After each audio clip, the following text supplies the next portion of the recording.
The third pillar is all about a developmental approach to models and images. Now, teachers use images and they use models in teaching maths currently, but it's haphazard. It depends on which teacher, which classroom. What we need is a consistent approach from day one in the school to day X in the school, where we develop the use of these models and images. And that consistency will then give a coherence to the whole thing.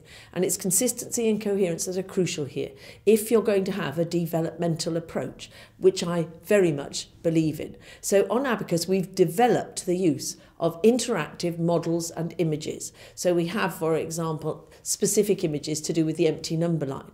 We have the beaded line, we have a number track, a beaded line, a landmarked line where you've got the points marked and you kind of imagine the beads. And we even fade the beads in and out so that you can sort of see them and not see them. And then we've got the empty number line with a frog that hops along it to do his additions. We use the image of the number grid, and we use a spider on the number grid to do the counting in tens, and we use a fly to do the counting in tens and the counting in ones. So we develop these images and little characters that go with them through the scheme, age appropriate, but also making sure that the children are drawing upon previous use of this image, but now in a more sophisticated way.